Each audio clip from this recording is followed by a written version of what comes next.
प्रजा की भलाई के लिए आपको यहीं रुकना होगा, महाराज के शरीर में। ये तो आपने मुझे बहुत बड़ी समस्या के भंवर में डाल दिया है।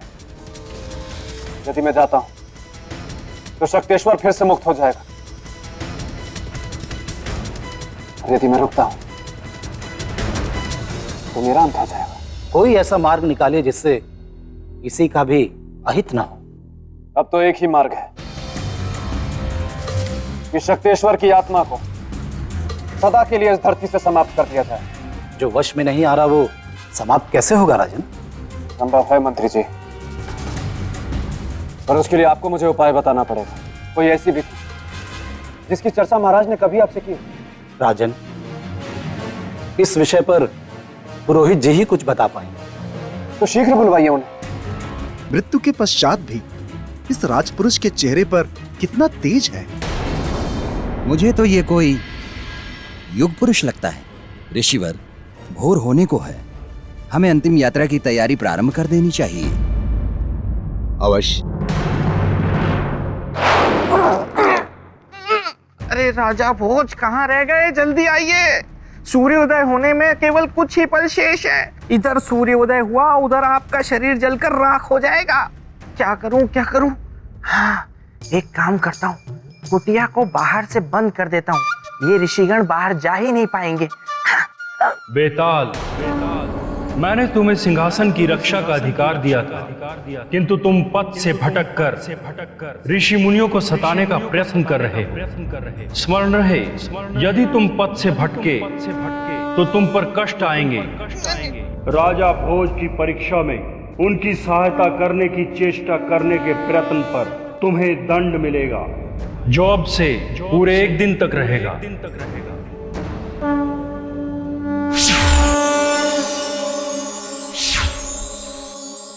अब क्या किया इन्होंने? हैं? मेरी आवाज, ब्रह्मदेव, मेरी आवाज को क्या बना दिया? महाराज, मृत आत्माओं से मुक्ति पाने का एक ही मार्ग है, पिंडदान, क्योंकि इससे उन्हें पितृलोक में स्थान प्राप्त हो जाता है। किंतु शक्तेश्वर के विषय में यह विधि उपयोगी नहीं है। क्यों पुरोहित जी? क्योंकि पिंडदान से उस आत्मा की मुक्ति और तृप्ति होती है जिसकी मृत्यु आयु के पूरे होने के बाद होती है, किंतु शक्तेश्वर की मृत्यु अकाल मृत्यु है। ऐसे व्यक्ति की आत्मा को पितृलोक में स्थान प्राप्त नहीं होता। पुरोहित जी, क्या ऐसी आत्माओं की शांति के लिए हमारे शास्त्रों में कोई विधान नहीं है? एक विधि है। क्या है वह विधि? शीघ्र बताइए। यदि कोई योगी पुरुष यज्ञ करके पितरों के देवता आर्यमा को प्रसन्न कर ले तथा शक्तेश्वर की आत्मा को पितृलोक में स्थान दे दे, वो इस समस्या का हल है। अन्यथा पुरोहित जी, यदि यह उपाय समस्या का समाधान है तो हम उन्हें अवश्य प्रसन्न करें। आप पिंडदान की तैयारी शुरू कीजिए पुरोहित जी।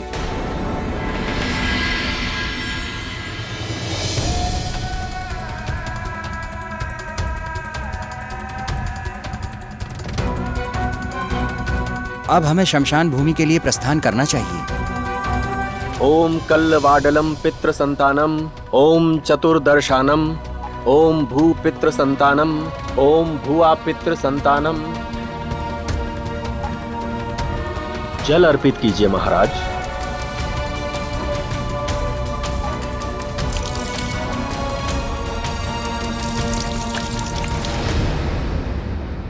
महाराज, पिंडदान हो गया। पुरोहित जी, अब इसके आगे? जिस पितृलोक में पुनर्जन्म से पहले हमारे पूर्वजों की आत्मा वास करती है और अपने वंशज के दान पुण्य से उनकी तृप्ति होती है, उस लोक के मुख्य देवता आर्यमा के आशीर्वाद की हमें प्रतीक्षा करनी होगी। हमें कैसे पता चलेगा कि देव आर्यमा हमारे इस पिंडदान से प्रसन्न हुए हैं? जब कौवे आकर इन पिंडों को ग्रहण करेंगे तब हमें ये ज्ञात हो जाएगा कि वे प्रसन्न हुए।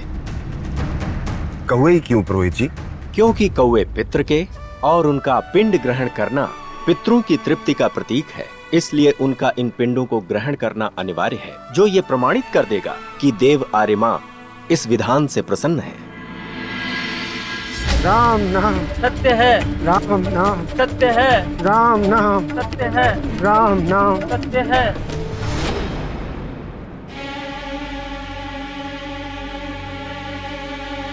पुरोहित जी, इतना समय बीत गया, अभी तक इन पिंडों को ग्रहण करने के लिए पितृरूपी कौवा आया क्यों नहीं? उन्हें बुलाना होगा। पुरोहित जी, हम कौवों को कैसे बुलाएंगे? हमें उनकी ध्वनि में उन्हें बुलाना होगा। क्या ऐसा करने से वे आ जाएंगे? आशा है। तो ठीक है।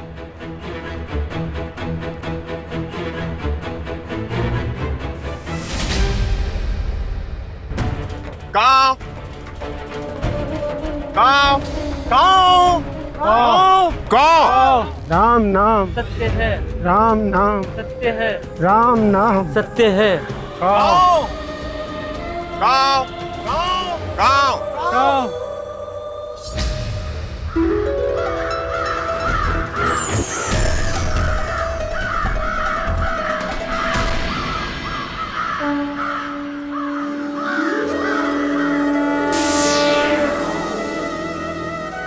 राजन, हम आपसे अति प्रसन्न हुए। बताइए, हम आपके लिए क्या कर सकते हैं? हे देवारे मां, इस कलश में एक अतृप्त आत्मा है। इसे अपने पितृलोक में स्थान दे ताकि पृथ्वीवासी इसकी यातना का शिकार ना बने। राजन, संसार के कल्याण हेतु हम इस आत्मा को अपने पितृलोक में स्थान अवश्य देंगे।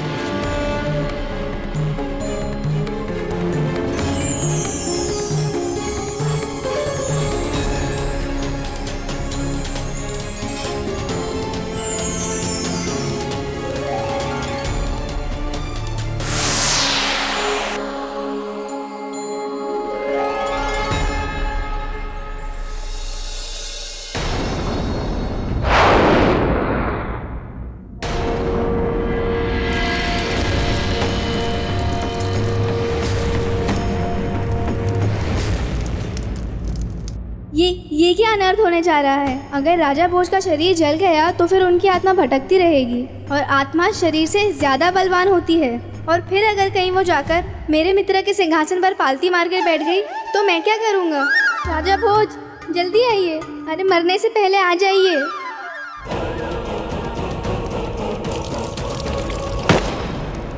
अब मुझे आज्ञा दें।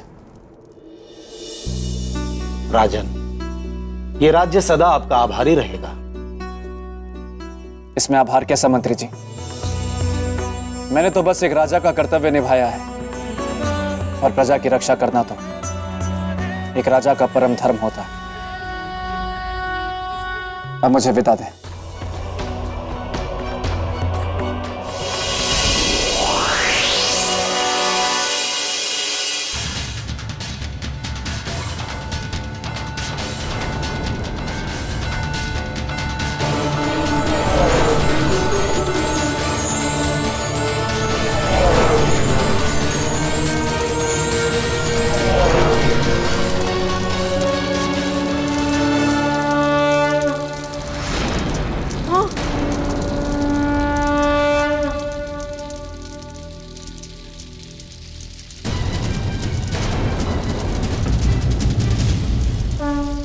ऋषिवर, मुझे क्षमा करें। मेरी वजह से आप सभी को कष्ट हुआ। परंतु सच यह है कि वास्तव में मैं मृत नहीं था, बल्कि अपनी योग शक्ति से अपनी आत्मा को अपने शरीर से कुछ देर के लिए अलग किया था, किसी उद्देश्य के लिए। वत्स, मुखमंडल से संदेह तो था, किंतु जीवन का संकेत ना होने के कारण हमने शरीर का अंतिम संस्कार करना उचित समझा। किंतु शुभ ये हुआ कि तुम समय से पहले आ गए। जानता हूं, वरना अनर्थ हो जाता।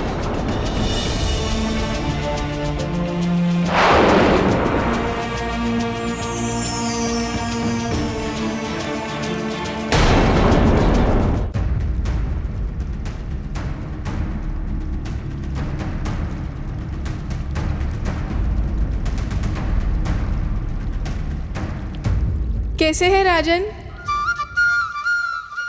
श्रीमान बेताल, भला ये कैसा स्वांग है? मैंने सोचा राजन कि ना तो यहाँ देवी महामाया है और ना ही अन्य पुतलियाँ, आपको उनकी याद सताती होगी, क्योंकि अब तो केवल मैं ही आपकी परीक्षाएं लूँगा। तो मैंने सोचा कि क्यों ना स्त्री की आवाज़ बनाकर आपका थोड़ा मनोरंजन कर दूँ। आपने मेरे लिए इतना सोचा, इसके लिए आपका अनेक अनेक धन्यवाद। परंतु आपकी पहले की आवाज़ बेहतर थी।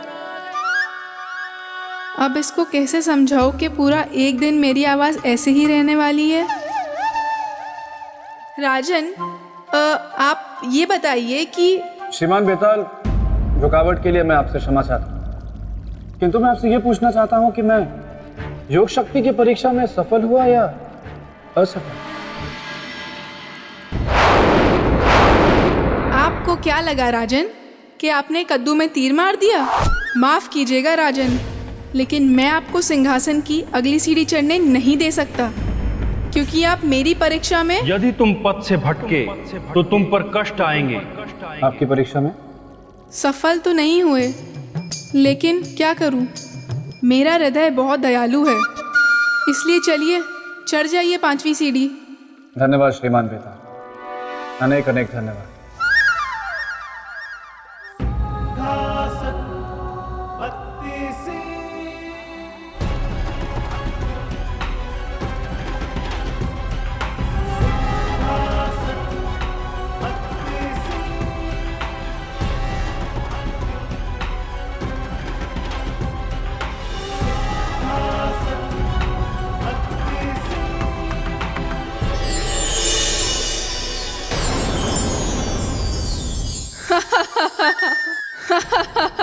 राजन, आपको क्या लगा कि आप फुर्र से सारी सीढ़ियां चढ़ जाएंगे और सिंहासन की तरफ बढ़ जाएंगे?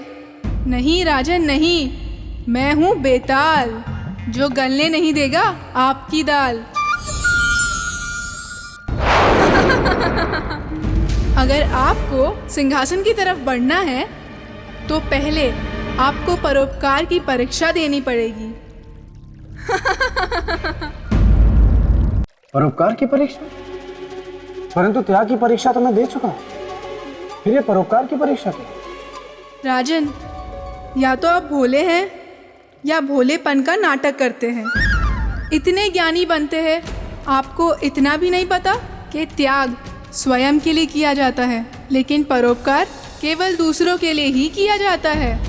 दोनों में बड़ा अंतर है, वैसा ही अंतर जैसा मेरे मित्र विक्रमादित्य में और आप में।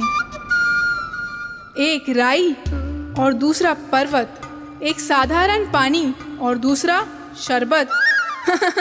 चलिए, इसी बात पर मैं आपको मेरे मित्र के परोपकार की कथा सुनाता हूँ। अवश्य। तो हुआ यूँ राजन कि एक बार रात के समय मेरे मित्र अपने राजमहल में टहल रहे थे।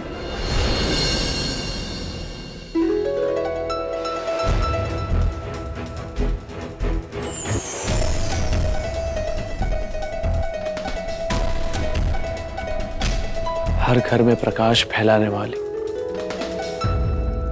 है बातिया। धन्य है आप, हर घर की खबर रखती है, हम सम्राट होकर भी नहीं रख पाते।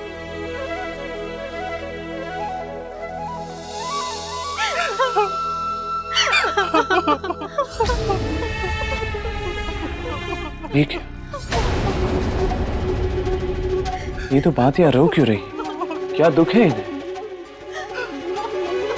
इस घर की है ये बातिया।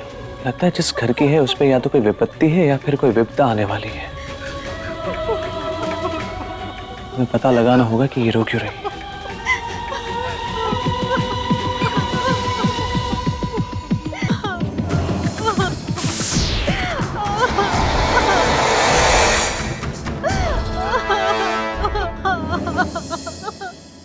क्या हुआ बहन?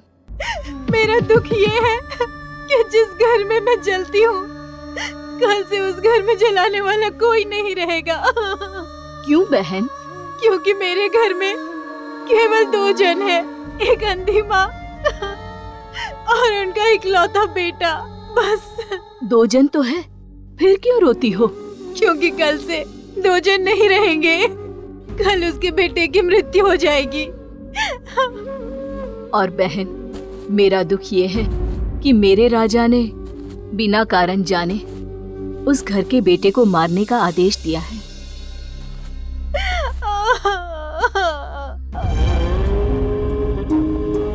देवियों, प्रणाम सम्राट। प्रणाम। आप यहाँ हमारे पास? आप ही की बातें सुनकर यहाँ आ रहे हैं।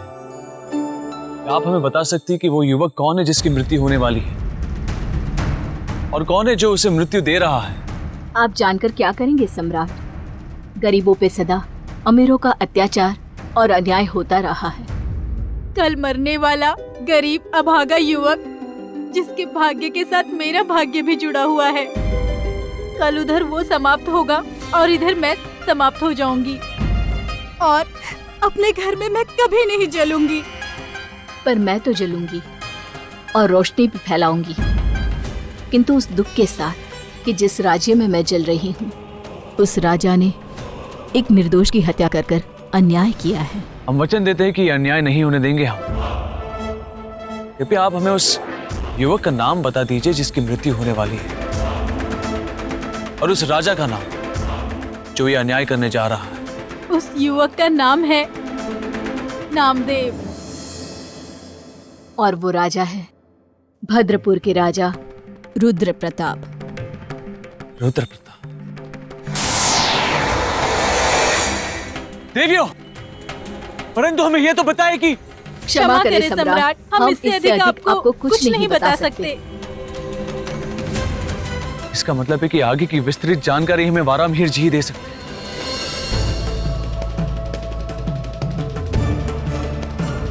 ग्रहों के योग से तो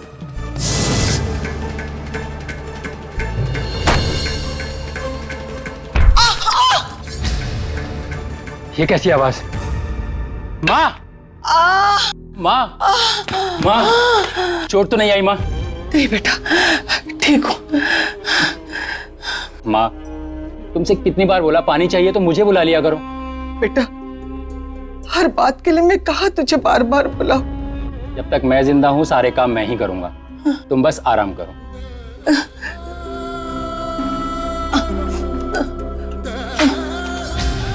क्या बात है वारामिहिर जी, आप कुछ कहते कहते रुक गए। जब साक्षात काल हो तो मैं क्या कहूं सम्राट? इसका मतलब? इसका मतलब उसके ऊपर मृत्यु योग चल रहा है सम्राट, उसका बचना कठिन है। और क्या है उस युवक की कुंडली में वारामिहिर जी? वो अभी तक अविवाहित होगा। उसके पिता की मृत्यु बचपन में ही हो गई होगी। उसके साथ उसकी माता होगी जो नेत्रहीन होगी। अब कुछ आराम मिला? हाँ बेटा, चुक चुक जियो मेरे लाल, चुक चुक जियो। बहुत कष्टमय समय है, और इसी कष्ट में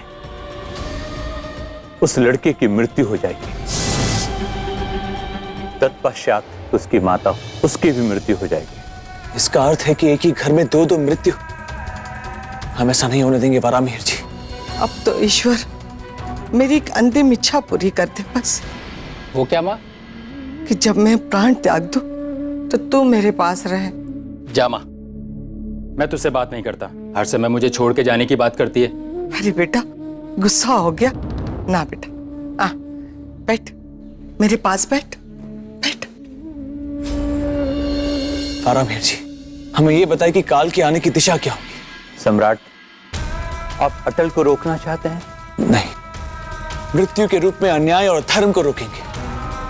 आप केवल हमें यह बताएं कि काल के आने की दिशा क्या होगी, हम उसे पहचानेंगे कैसे? सम्राट, काल की दिशा तो दक्षिण है और वो उसी दिशा में वास करता है। रही बात रूप की, तो उसके बारे में कुछ भी कहना कठिन है। बस उसके आने और उसकी उपस्थिति की अनुभूति कर सकता है।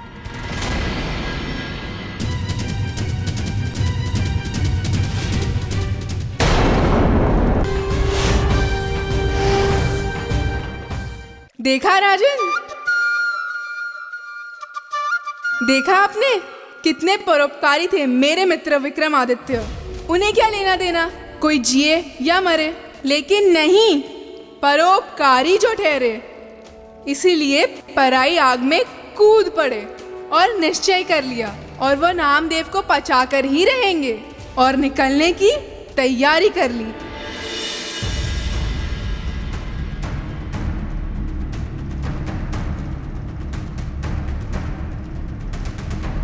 क्या बात है महाराज? सम्राट, क्षमा करें। आज तक हमने आपका मार्ग कभी नहीं रोका, किंतु आज रोकेंगे। हम आपको काल को रोकने नहीं जाने देंगे। आप क्या कह रही हैं? वही जो एक सुहागन स्त्री को कहना चाहिए।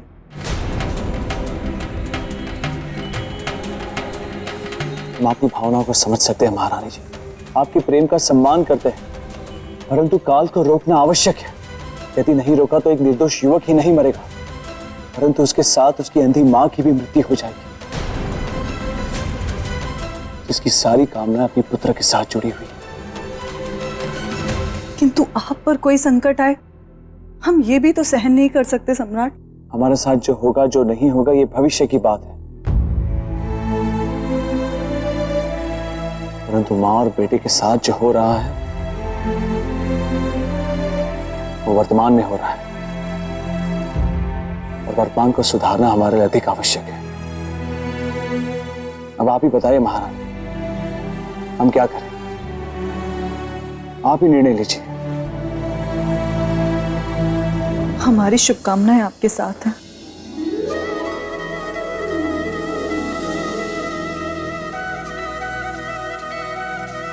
सहमति और सहयोग के लिए बहुत बहुत धन्यवाद महाराज। चलते हैं।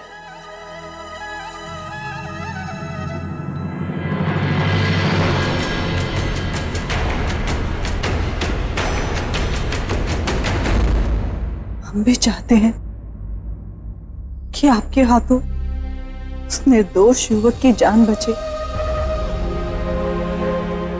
पर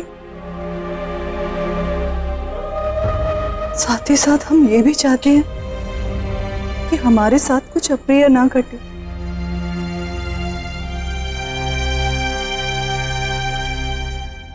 माँ, मैंने भोजन और पानी की व्यवस्था कर दी है, आप समय से भोजन कर लेना। मैं नौकरी पे जा रहा हूँ। बेटा, आज तो नौकरी पर मत जा। क्यों माँ? क्या हुआ माँ? तुम रो क्यों रही हो? कोई पीड़ा है? कल रात को मैंने एक बुरा सपना देखा। तू नौकरी पर जाएगा, वापस कभी नहीं आएगा। माँ, सपने सच थोड़ी ना होते हैं, ये तो व्यक्ति के दिमाग में आते रहते हैं। तू हमेशा मेरे बारे में सोचती रहती है ना, इसलिए। अच्छा ठीक है, मैं आज नहीं जाता, यहीं पर रहूंगा। अब खुश? मेरा प्यारा बेटा।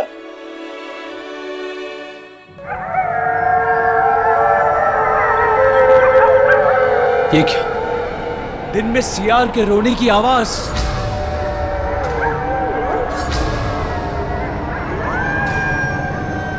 इसका अर्थ है कि काल आ चुका है,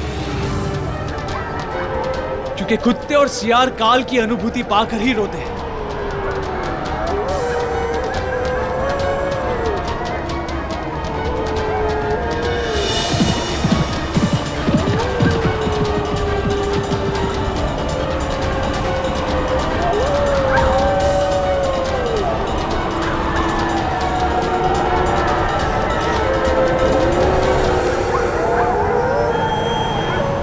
सियार के रोने की आवाज इसी दिशा से आ रही है। इसका अर्थ यह है कि काल भी इसी दिशा से आया होगा। हमें इसी दिशा में जाना चाहिए।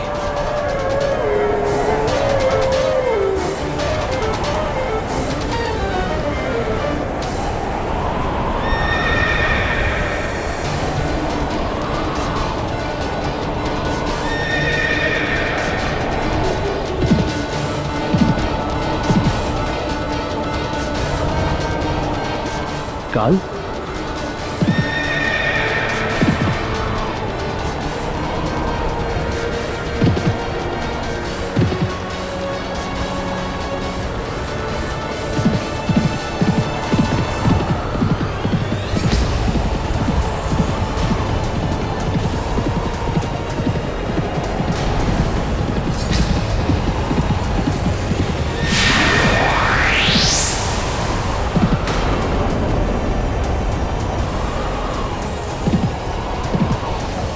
रुक जाओ! रुक जाओ काल!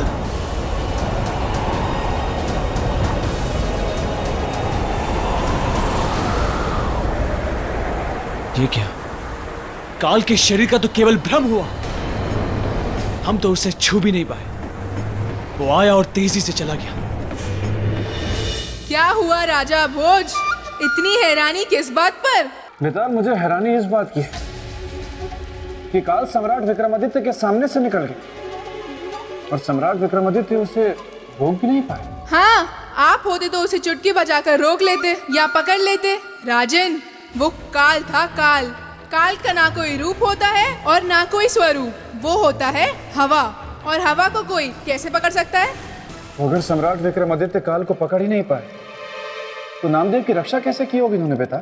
इसीलिए तो मैं कहता हूँ राजन कि संसार के समस्त राजा एक तरफ और मेरा मित्र विक्रमादित्य एक तरफ। अगर वो काल था तो उसके सामने उसका काल था, यानी सम्राट विक्रमादित्य मेरे मित्र। और इसके बाद जो हुआ राजन, वो बहुत ही मजेदार और कौतूहल से भरा हुआ था।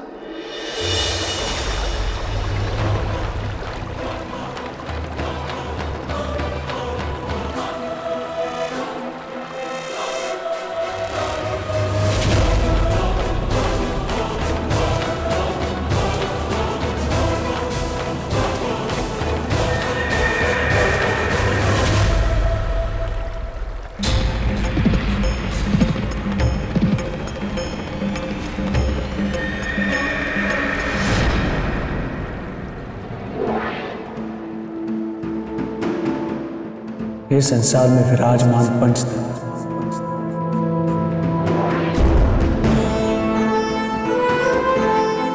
पवित्र जल, वायु, अग्नि, पृथ्वी और आकाश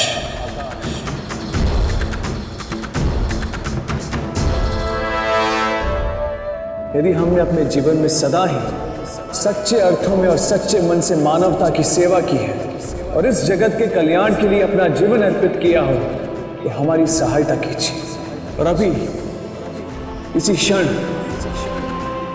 काल को एक शरीर प्रदान कीजिए।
काल, अब तुम्हारा भागना व्यर्थ है,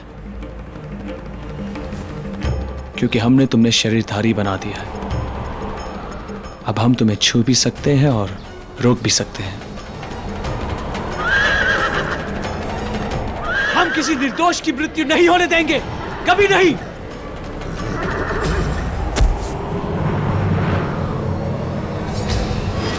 काल, देखता हूं कब तक और कहां तक भागते हो तुम। रुक जाओ काल! आचार्य जी, हम अभी तक इस चिंता से नहीं उभर पा रहे हैं कि सम्राट ने काल को रोकने का निर्णय लिया, तो आखिर क्यों लिया? एक सम्राट के तौर पर उनका यह निर्णय लेना धर्म था, क्योंकि एक निर्दोष के जीवन की रक्षा करना एक राजा का परम कर्तव्य होता है। महारानी, हम मानते हैं आचार्य जी, हम मानते हैं कि जीवन रक्षा एक राजा का धर्म होता है, कर्तव्य होता है। पर काल को रोककर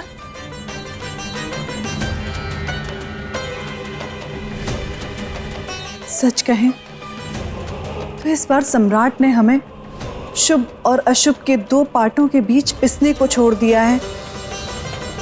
हम बुरे विचारों से अपने आप को मुक्त ही नहीं कर पा रहे हैं।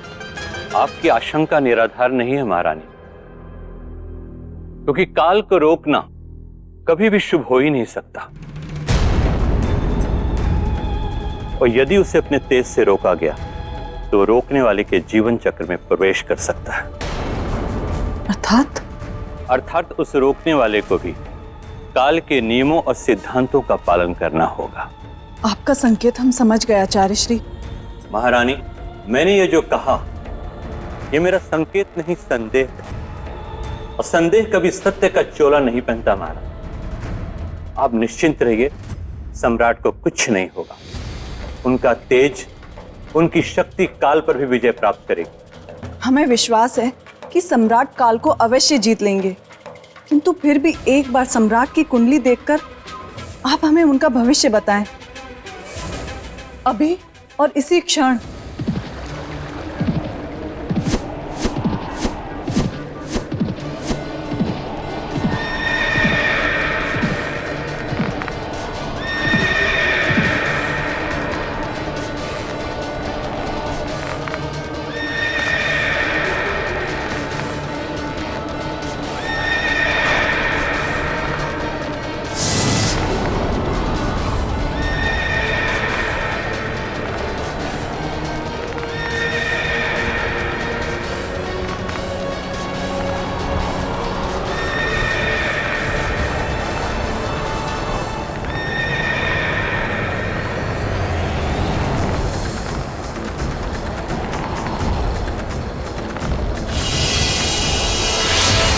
विक्रमादित्य,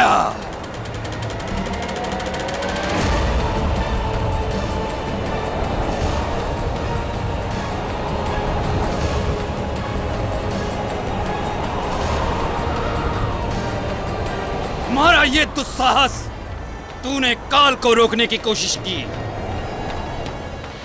उसके मार्ग में तुम बाधा बने, तुम्हें इसका दंड मिलेगा, कठोर दंड।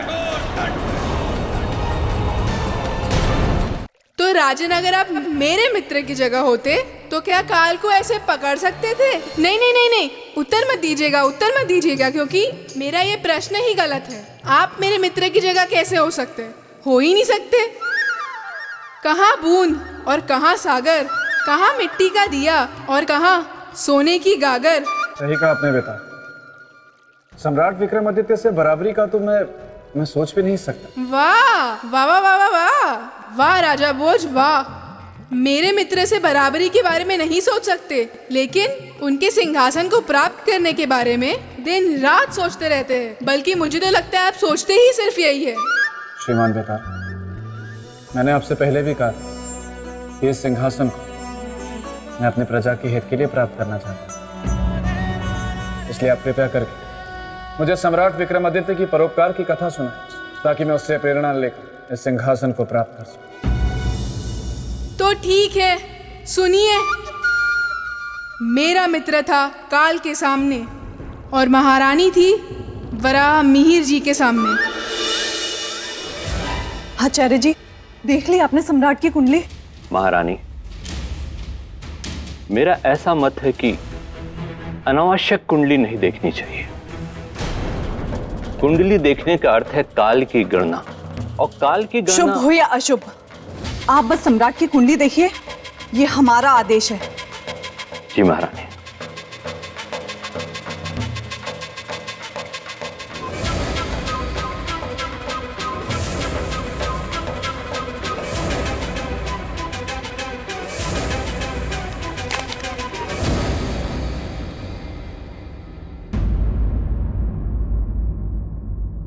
आचार्य जी, क्या बोल रही है सम्राट की कुंडली? कुंडली के अनुसार ग्रहों की स्थिति ठीक नहीं है महारानी। अकाल मृत्यु न होते हुए भी अकाल मृत्यु योग बनता स्पष्ट दिखाई दे रहा है। आप अपनी बात स्पष्ट कहें, हमें कुछ समझ नहीं आ रहा आचार्य जी। महारानी, ग्रहों की ऐसी स्थिति में मनुष्य स्वयं अपने कर्मों के द्वारा मृत्यु को आमंत्रित करता है। जैसे दो व्यक्तियों के झगड़े में अकारण तीसरे का आ जाना और उनके हथियार से उनका मारा जाना।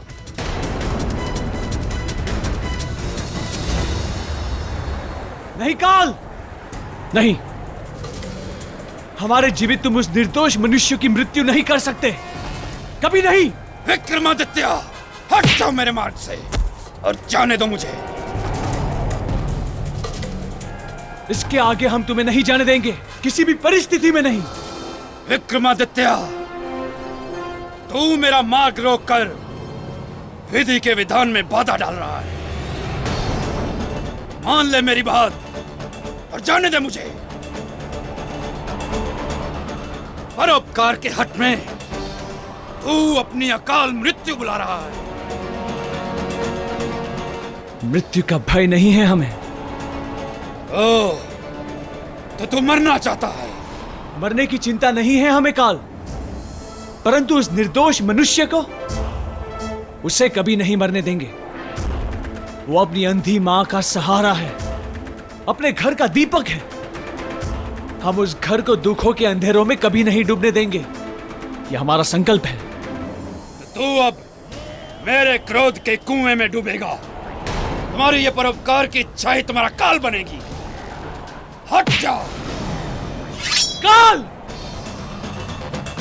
उस निर्दोष की मृत्यु करने से पहले तुम्हें हमारे साथ युद्ध करना होगा।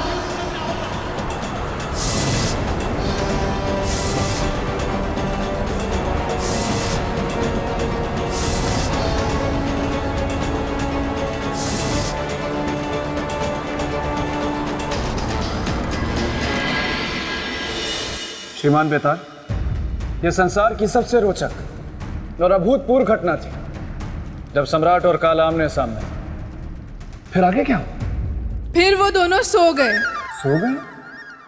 आप भी ना राजन, बड़े ही अजीब अजीब प्रश्न करते हैं। जब मेरे मित्र ने काल को युद्ध के लिए ललकारा था तो दोनों के बीच युद्ध ही हुआ होगा ना, कोई उन्होंने मिलकर नृत्य तो किया नहीं होगा। फिर हुआ दोनों में युद्ध, वो भी भयंकर।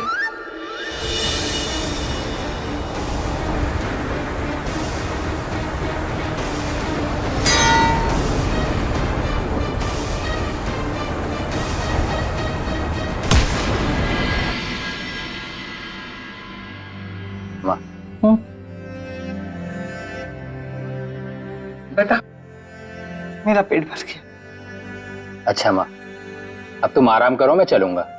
क्यों बेटा, और थोड़ी देर मेरे पास नहीं रुक सकता? माँ, पहले ही बहुत देर हो चुकी है। महारानी जी मंदिर जाने के लिए मेरी प्रतीक्षा कर रही होंगी। ठीक है बेटा, चलो माँ, तुम आराम करो।